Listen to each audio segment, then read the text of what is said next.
এখন আমরা শিখব কোন একটা বাক্যে নো বা নান এর এক্সপ্রেশন কিভাবে ব্যবহার করতে হয়, বা রাইট ফর্মস অফ ভার্বস এর ক্ষেত্রে ভার্ব কি হবে, সিঙ্গুলার নাকি plural.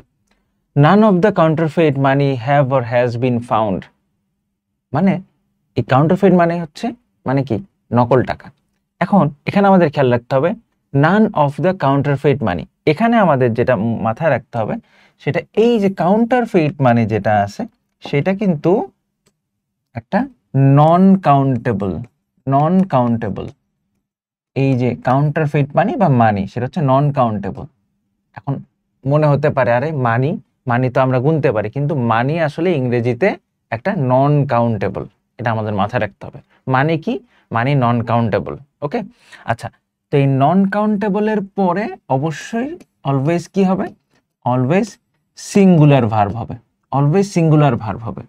That means none of the counterfeit money, counterfeit মানে হচ্ছে নকল টাকা, এখানে singular verb that means has been found. Okay, তাহলে নান এবং এরপরে যদি অফ দ্য এই এক্সপ্রেশন থাকে তাহলে আমাদের মাথায় রাখতে হবে যদি এখানে নন কাউন্টেবল থাকে তাহলে এখানে কি হবে, সিঙ্গুলার ভার্ব হবে।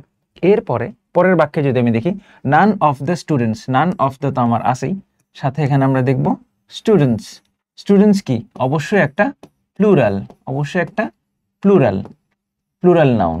তো প্লুরাল নাউন যদি হয় এরপরে আমাদের মাথায় রাখতে হবে এখানেও হবে প্লুরাল ভার্ব। প্লুরাল ভার্বের জন্য আমি এখানে কি নিব, এখানে নিতে হবে হ্যাভ।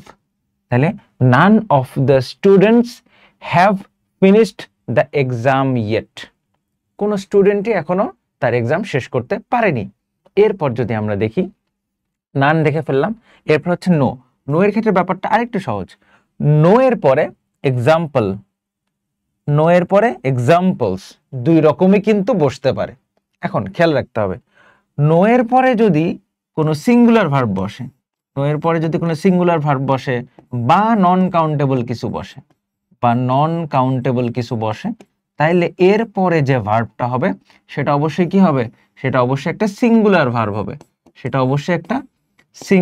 ভার্ব হবে। যেমন no example is relevant to this case, এই কেসের জন্য কোনো উদাহরণই কি রিলেভেন্ট না বা প্রাসঙ্গিক না। এরপর যদি দেখি নো এর পরে এখানে আবার কি এক্সাম্পলস বসছে, এক্সাম্পলসে কিন্তু বসতে পারে। নো এক্সাম্পলস যদি থাকে তাহলে বুঝতেই পারতেছি এটা কি, এটা একটা প্লুরাল নাউন। যদি এটা একটা প্লুরাল নাউন হয় তাহলে এরপরে কিন্তু কি বসবে, এরপরে হচ্ছে প্লুরাল ভার্ব বসবে, that means no examples are relevant to this case, কোনো এক্সাম্পলই এর ক্ষেত্রে প্রাসঙ্গিক না। আচ্ছা, এরপরে যদি আমরা একটা জিনিস দেখি নোবডি ওয়ার্ক নাকি works harder then Mainul does, nobody work or works harder then Mainul does. এখানে একটা জিনিস খেয়াল রাখতে হবে, এখানেও কিন্তু নো এর পরে কি বসছে, নোবডি, তাই না?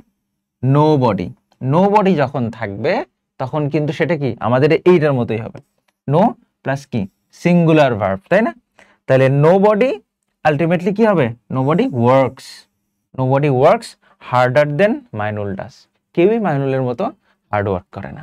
তাহলে এইভাবে আমাদের নান এবং নো এর যে এক্সপ্রেশনগুলো সেভাবে আমাদের বসাতে হবে যখন আমাদের পরীক্ষায় আসবে বা যখন আমরা কথা বলবো বা খাতায় লিখবো।